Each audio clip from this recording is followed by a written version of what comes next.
नमस्कार मुलांनो, आज आपण इयत्ता 9वी मधील विज्ञान विषय आपण अभ्यासणार आहोत। एका नवीन पाठाला आपण सुरुवात करणार आहोत। आपल्या पाठाचं नाव आहे, इयत्ता आपला जो पाठ आहे जो धडा क्रमांक 7 आहे आणि आपल्या धडा क्रमांक 7चं नाव आहे परिसंस्थेतील ऊर्जा प्रवाह आहे। तर परिसंस्थेतील ऊर्जा प्रवाह या पाठाच्या दरम्यान असणारे जे प्रकारचे जे घटक आहेत या सर्व घटकांचा किंवा त्या मुद्द्यांचा आपण अभ्यास करणार आहोत। म्हणजेच आपण पाहणार आहोत की परिसंस्थेतील ऊर्जा प्रवाह म्हणजे काय आहे। त्याचप्रमाणे आपण पाहणार अन्न साखळी, अन्न जाळे म्हणजे काय आहे, कार्बन चक्र म्हणजे काय, ऑक्सिजन चक्र काय आहे, नायट्रोजन चक्र काय आहे, या सर्व घटकांचा अभ्यास करणार आहोत।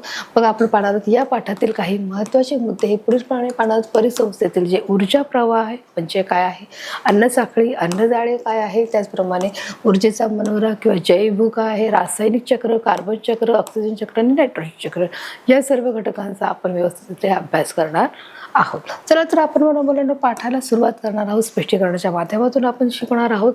इथे दिले आहे परिसंस्थेतील ऊर्जा प्रवाह।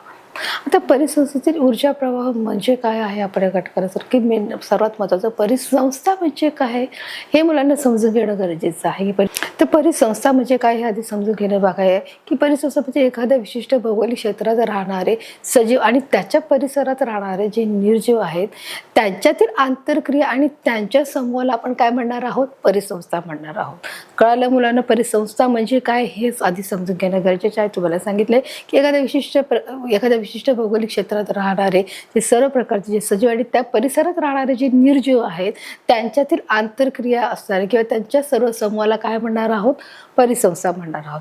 मग ही परिसंस्थेचे देखील दोन प्रकार पडतात, एक जैविक प्रकार, एक अजैविक प्रकार। मग जैविक प्रकारामध्ये काय पडलं जातं, काय होतं, हा जैविक प्रकारमध्ये कोणते प्रकार पडतात, जैविक प्रकारामध्ये आपण पाहतो की पहिला जो प्रकार पडतो जैविक प्रकार। मग जैविक प्रकार म्हणजे काय की जैविक प्रकारामध्ये आपण पाहतो की जे वनस्पती आहे, प्राणी आहे, जे सूक्ष्मजीव आहे, जे जीवाणू आहेत, आपण पाहतो जे सूक्ष्मजीव आहेत ते सर्व जैविक मध्ये पडले जातात।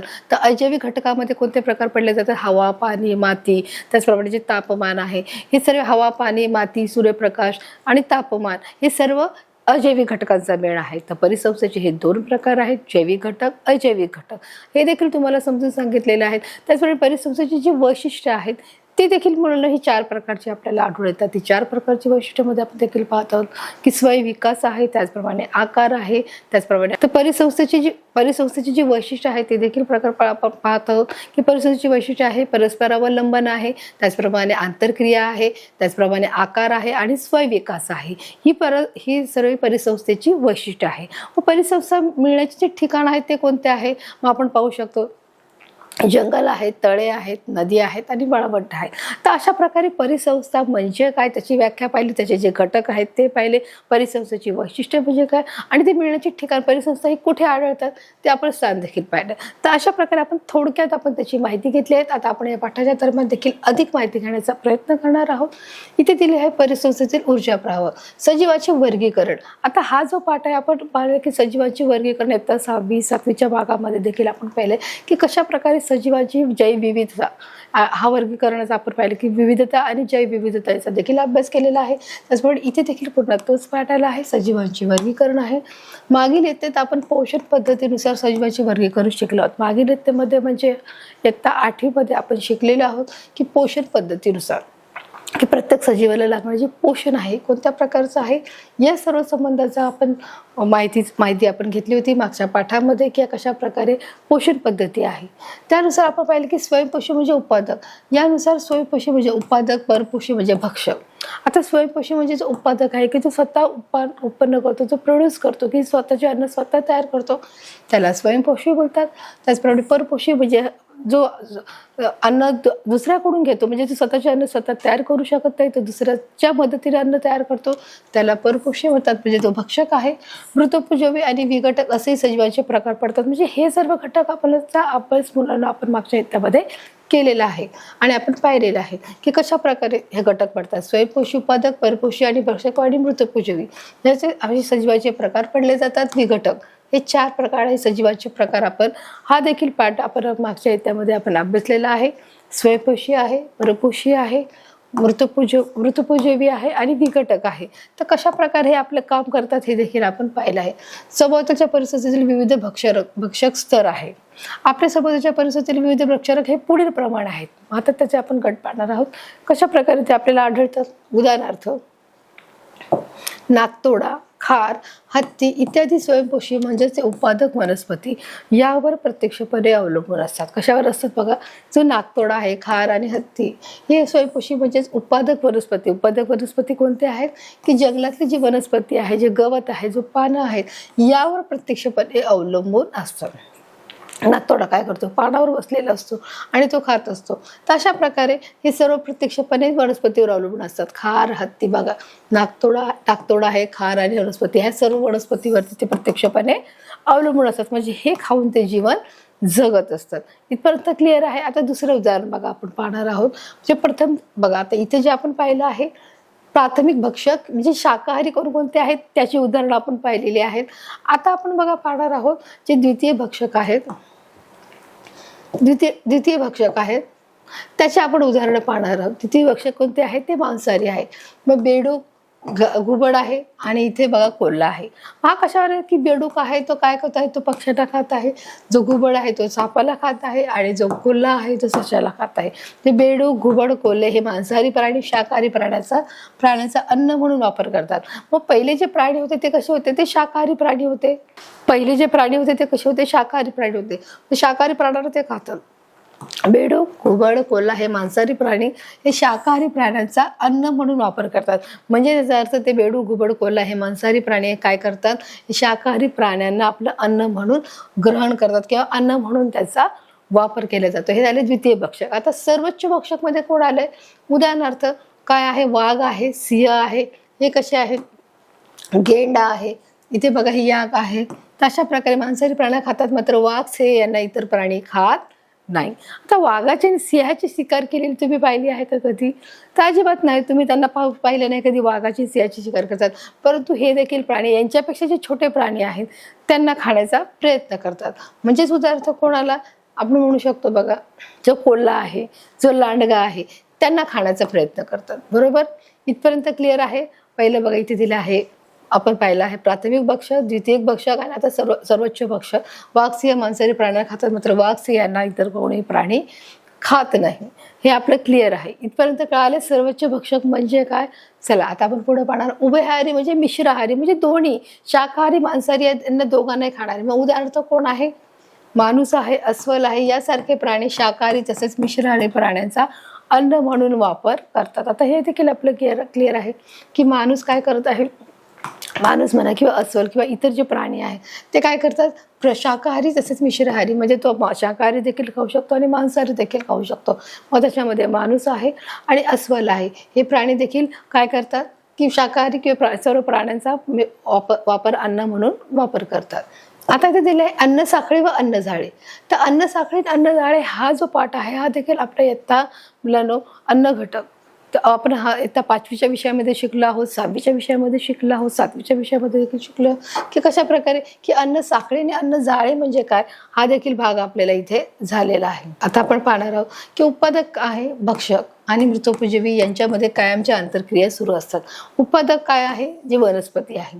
भक्षक आणि मृतोपजीवी यांच्यामध्ये कायमची आंतरक्रिया सुरू असताना या आंतरक्रियेत एक क्रम असतो, याला अन्न साखळी म्हणतात. की यांच्या आंतरक्रियेमध्ये एक क्रम असतो की पहिलं वनस्पती असणार, वनस्पतीला नाकतोडा खाणार, नाकतोड्याला बेडूक खाणार, बेडकाला साप खाणार आणि सापाला गरुड खाणार, गरुडाला मुलांना अजून घुबड खाणार. म्हणजे हे काय आहे, एक अन्न साखळी आहे आणि यांच्यामध्ये ही परस्पर आंतरक्रिया ही कायमची निरंतर जी चालू राहते. या आंतरक्रियेमध्ये कधीही खंड पडत नाही आहे की निरंतर चालू असते. उन्हाळा असू दे, पावसाळा असू दे, हिवाळा असू दे, कोणताही ऋतू असू दे की प्रत्येकाला अन्नाची ही गरज असते आणि प्रत्येक जो प्राणी आहे तो अन्न शोधण्याचं काम करतो आणि ही अन्न साखळी अशी कायम राहत असते.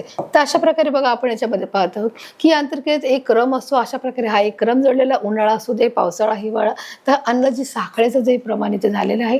प्रत्येक साखळीत अशा 4 व 5हून अधिक कडे असतात. या कशा आहेत, एक साखळी आहे, साखळीलाच काय म्हटलं आहे, कड्या म्हटल्या आहेत. तर अशा प्रकारे 4 आणि 5हून अधिक याच्यामध्ये कड्या आपल्याला आढळून येतात. एखाद्या परिसंस्थेमध्ये अशा परस्पराशी जोडल्या गेलेल्या अनेक अन्न साखळ्याचा समावेश होतो. यातूनच अन्नजाळे हे निर्माण होत असते. आता त्यांनी सांगितलंय की बघा की अशा प्रकारे एखाद्या परिस्थिती अशा परस्पराशी जोडल्या गेलेल्या, म्हणजे एक प्रकारे काय आहे की वनस्पती खाल्ले, वनस्पतीवर काय खातो आहे, नाकतोडा खातोय, नाकतोड्याला दुसरे वनस्पती खाते, त्याचप्रमाणे नाकतोड्याला परत काय खात आहे, तो बेडूक आहे, तो बेडूक खात आहे. म्हणजे याचा अर्थ काही एकमेकांशी परस्पर आंतरक्रिया आहे.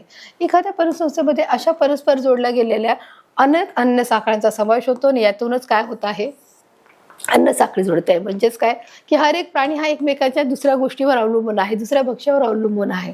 की एक प्राणी दुसऱ्या प्राण्याला खात आहे. सर्वात प्रथम भक्ष्य काय आहे, वनस्पती आहे. हे क्लिअर झालं आहे.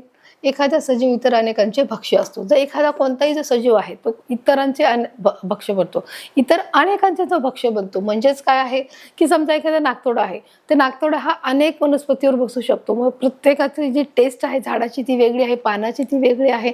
म्हणजे त्याचा अर्थ तो प्रत्येक वेळेस एकच पान खातो का, तर नाही, तर प्रत्येक पानाची ही टेस्ट वेगळी आहे. म्हणजे एखादा जो सजीव आहे त्या सजीवाला कोणीही प्राणी हा खाऊ शकतो. बघा उदाहरणार्थ एखादा कीटक अनेक प्रकारच्या वनस्पतीला पाने खातो, मात्र तोच कीटक हा बेडूक, पालपक्षी यांचे भक्ष्य बनतो. हे क्लिअर आहे की जर उदाहरणार्थ एखादा जो कीटक आहे, समजा आपण बोलू शकतो, समजा नाकतोडा हे उदाहरण घेतलं, तर हा कीटक अनेक प्रकारच्या वनस्पतींची पाने खातो. तो अनेक वनस्पतीवर बसतो, अनेक झाडाच्या पानावर बसतो, ते पानं खाण्याचा, कुरतडण्याचा तो काम करतो. परंतु हाच कीटक आहे किंवा हा नाकतोडा आहे, हा बेडूक, पाल आणि पक्षी यांचे भक्ष्य बनतो. म्हणजेच ही काय आहे, एक प्रकारची अन्न साखळी आहे.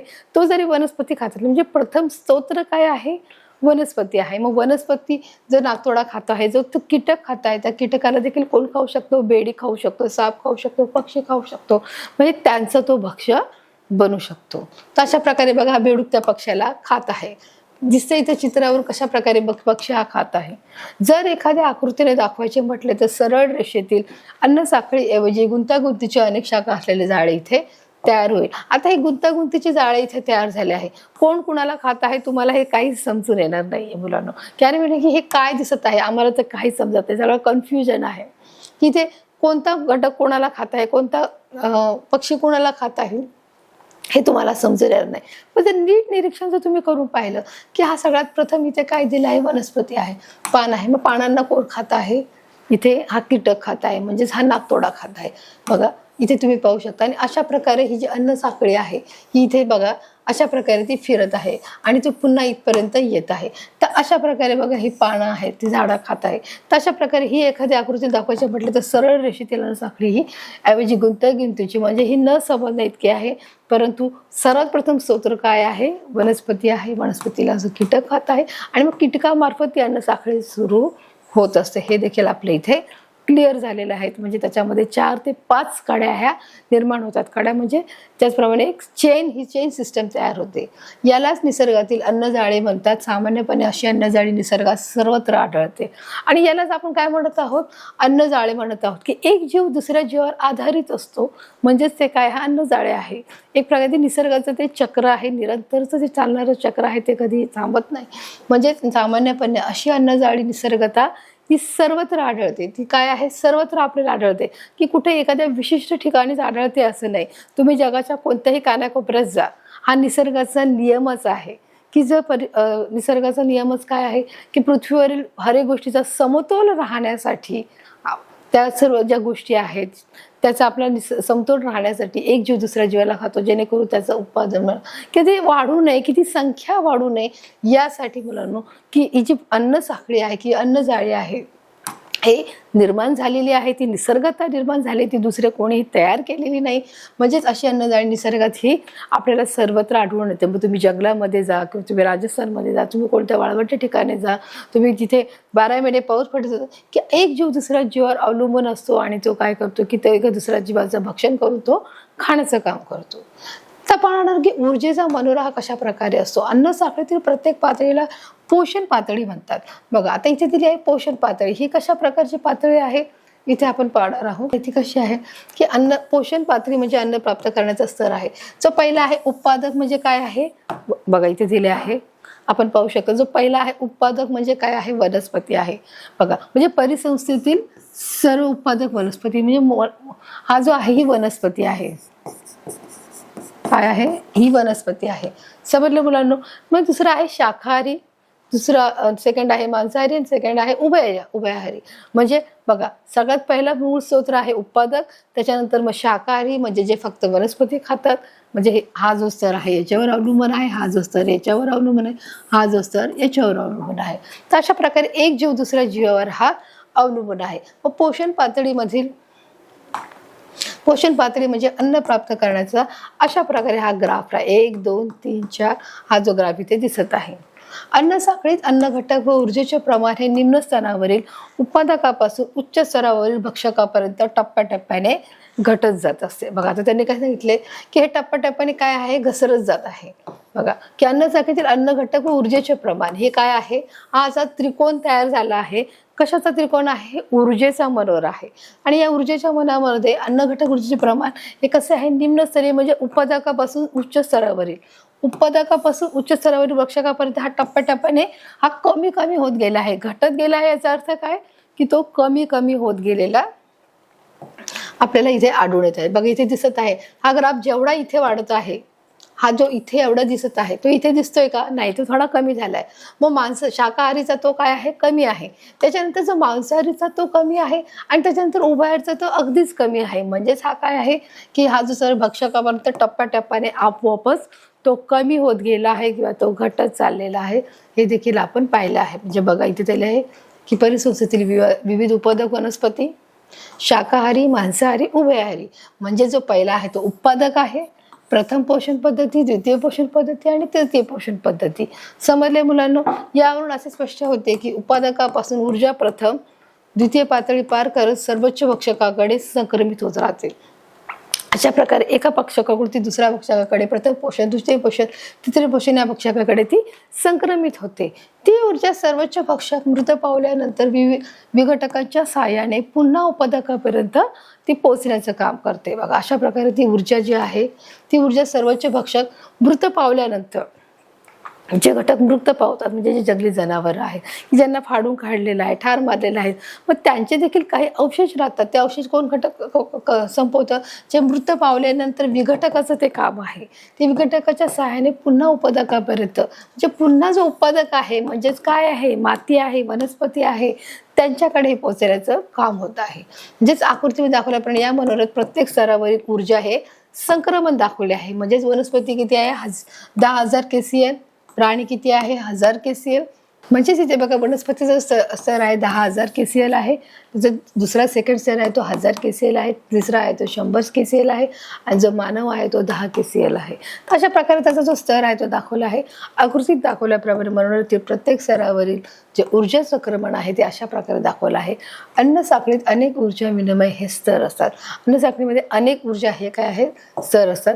ऊर्जा विनिमय स्तर रचनेत ऊर्जेचे हस्तांतरण होत असताना मूळ ऊर्जा ही कमी कमी होत जाते. ही जी मूळ ऊर्जा आहे ती काय होत आहे, कमी कमी होत जाते. पहिले वनस्पतीमध्ये जास्त असते, प्राण्यामध्ये त्याच्यापेक्षा कमी, मासेमध्ये अजून कमी, म्हणजे जो मानव आहे त्याच्यामध्ये अजून कमी आहे. तर अशा प्रकारे ऊर्जा विनिमय स्तर हा रचनेत ऊर्जेचं हस्तांतरण होत असताना ही मूळ ऊर्जा ही अशा प्रकारे कमी कमी होत जात असते. जसं इथे तुम्ही चित्रामध्ये पाहू शकता की कशा प्रकारे ती कमी कमी होत गेलेली आहे, हे आपण पाहत आहोत. चला आता तिथे पाहणार की तसेच सजीव संख्या सुद्धा निम्न स्तराकडून उच्च स्तराकडे कमी कमी होत जाते. म्हणजेच संस्थेतील ऊर्जेच्या या आकृतिबंधाला ऊर्जाचा मनोरा असे म्हणतात. आता त्यांनी इथे व्याख्या सांगितली की ऊर्जेचा मनोरा कशाला म्हणतात, की सजीव संख्या सुद्धा निम्न स्तराकडून उच्च स्तराकडे, त्यांनी सांगितलं आहे सजीव संख्या सुद्धा निम्न स्तराकडून उच्च स्तराकडे, निम्न स्तराकडून उच्च स्तराकडे कमी कमी होत जात असते. म्हणजेच परिसंस्थेतील ऊर्जेच्या या आकृतिबंधाला काय म्हणणार आहोत, मनोरा असे आपण म्हणणार आहोत. म्हणजे मनोरा आपण कशाला म्हणणार आहोत, त्याचं इथे आपले एक्सप्लेनेशन हे क्लिअर झालेलं आहे. सर्वोच्च भक्षक मृत पावल्यानंतर त्याच्या मृत शरीराचे विघटन करणाऱ्या विघटकांना ती ऊर्जा उपलब्ध होते. आता जे सर्वोच्च जे भक्षक मृत पावले आहेत, जे एखादे जे जनावर आहे ते मृत पावलं आहे, ते मरण पावलं आहे, मग त्यानंतर त्याच्या मृत शरीराचे विघटन करणारे, की त्या मृत शरीराचं विघटन करणारे जे छोटे छोटे जे सूक्ष्म जीव आहेत, जीवाणू आहेत, विषाणू आहेत, की जे सूक्ष्म जीव आहेत ते काय करतात, या सगळ्या अवशेषांचा नायनाट करतात, ते संपवण्याचं काम करतात आणि पुन्हा त्या वनस्पतीमध्ये मिळतात. म्हणजे पुन्हा ते कुठे गेले आहेत की बघा, उत्पादनापासून पुन्हा जो शेवटचा जो टप्पा आहे तो उभयारीत की त्याच्यापर्यंत तो गेलेला आहे आणि पुन्हा तिथून तो पुन्हा वनस्पतीकडे आला आहे, म्हणजे पुन्हा पहिल्या टप्प्याकडे आलेला आहे. मग अशा प्रकारे सर्वोच्च भक्षकी मृत पावल्यानंतर त्याच्या मृत शरीराचे विघटन करणाऱ्या विघटकांना ती ऊर्जा उपलब्ध होते. अशा प्रकारे ती ऊर्जा उपलब्ध होते, म्हणजेच बुरशी, सूक्ष्मजीव हे मृत प्राण्याच्या निर्जीव शरीराचे विघटन करतात. मग हे विघटन करण्याचं काम कोण करतं? बघा इथे दिलं आहे, बुरशी आहे, सूक्ष्मजीव आहे, हे मृत प्राण्याचे निर्जीव शरीर. मग हे निर्जीव शरीर आहे, याच्यामध्ये प्राण आहेत, हे प्राणी मेलेले आहेत, हे गतप्राण झालेले आहे. म्हणजे हे कसे शरीर झालं आहे, आता निर्जीव झालेलं आहे. निर्जीव शरीराचे विघटन करतात, त्यांनाच काय म्हटले आहे? विघटक असे म्हटलेले आहे. म्हणजे ते विघटनाचं काम करतात. कोण? जे बुरशी, जे सूक्ष्मजीव आहे, जे जीवाणू आहेत, ते काय करतात की विघटनाचं हे काम करतात. मृत अवशेषापासून अन्न मिळवताना विघटक त्याचे रूपांतर साध्या कार्बनी पदार्थात करतात. आता बघा इथं त्यांनी सांगितलं की मृत अवशेषापासून, म्हणजे हे जे मेलेले जे शरीर आहे मृत अवशेषापासून त्यांना अन्न जर मिळवताना अन्न घटक याचे रूपांतर साध्या कार्बनी पदार्थामध्ये करतात. जे विघटन करतात ते कोणत्या गोष्टीमध्ये करतात? कार्बनी पदार्थामध्ये करतात. हे पदार्थ हवा, पाणी आणि माती या सहजतेने मिसळतात. ते घटक वनस्पतीकडून शोषले जातात आणि पुढे ते अन्न साखळीत संक्रमित होतात. बघा त्यांनी सांगितलं आहे की जे हे पदार्थ आहे हवा, पाणी आणि माती यात सहजतेने मिसळतात. जे निर्जीव प्राण्याचे जे शरीर आहे ते हवा, पाणी आणि माती यामध्ये ते सहजतेने मिसळतात. ते घटक वनस्पतीकडून शोषले जातात. म्हणजे ही वनस्पती जी आहे ही वनस्पती शोषून घेते की या जमिनीवरती असलेल्या ज्या हवा, पाणी आणि माती आहे की नाही, या जमिनीमध्ये देखील की जमिनीमध्ये देखील पाणी आहे. मग हवा, पाणी आणि माती तर ऑलरेडी असणारच की हवा, पाणी आणि माती यात सहजतेने जे मिसळतात आणि हे घटक वनस्पतीकडून शोषले जातात आणि पुढे ते अन्न साखळीत संक्रमित होतात. म्हणजे अन्न साखळीचा देखील ते एक प्रकारे भाग पडतात आणि अन्न साखळीमध्ये ते संक्रमित होण्याचा ते प्रयत्न करतात. बघा इथे मुलांना, तर अशा प्रकारे हे पदार्थ शोषून घेतले जातात. जे अवशेष आहे ते हवा, पाणी, मातीच्या माध्यमातून शोषले जातात. यावरून असे लक्षात येते की सजीवांच्या विविध पोषण प्रकारानुसार तयार होणाऱ्या अन्नजाळ्यामुळे ऊर्जा व इतर प्रकारची पोषक द्रव्ये देखील परिसंस्थेत प्रवाहित होत असतात. बघा आता त्यांनी काय सांगितलंय की यावरून काय लक्षात येत आहे की जे सजीवाचे जे विविध पोषण प्रकार आहेत, हे विविध पोषण प्रकार आहे ते तयार होणाऱ्या अन्नजाळ्यामुळे ऊर्जा व इतर प्रकारची जी पोषक द्रव्ये ही कुठे तयार होत आहेत? ही परिसंस्थेमध्ये प्रवाहित होत आहे. म्हणजे परिसंस्थेमध्ये तयार होण्याची प्रक्रिया ही होत आहे. बघ अशा प्रकारे आपण इथे शिकलेलो आहोत की असे लक्षात येते आहे की जे सजीवाची विविध पोषण प्रकार आहे म्हणजे ती किती आहे? इथे 10,000 KCl, 100,000 KCl, 100 KCl आणि इथे 10 KCl. म्हणजे इथे वनस्पतीची किती आहे? 10,000 आहे, प्राण्यांची 1000 आहे, माशांची 100 आहे आणि मानवांची 10 KCl आहे. अशा प्रकारे परिसंस्थेमधील असलेली जी संस्था आहे की त्याच्यामध्ये किती प्रमाण आहे ते आपण पाहिलेलं आहे. कोणत्याही परिसंस्थेतील ऊर्जेचा महत्वाचा स्रोत म्हणजे काय आहे? सूर्य आहे. आता परिसंस्थेतील ऊर्जा जर मिळवायची असेल तर ऊर्जेमध्ये सर्वात महत्वाचा स्रोत कोण आहे? सूर्य आहे. हे देखील आपण आता 7वीच्या 8वीच्या भागामध्ये शिकलेलं की सूर्य हा सर्वात महत्वाचा जो घटक आहे ऊर्जेचा प्रथम स्रोत आहे आणि त्याच्यापासून आपल्याला ऊर्जा मिळत असते. बघा कोणत्याही परिसंस्थेतील ऊर्जेचा महत्वाचा स्रोत म्हणजे काय आहे? सूर्य म्हणजे सन आहे.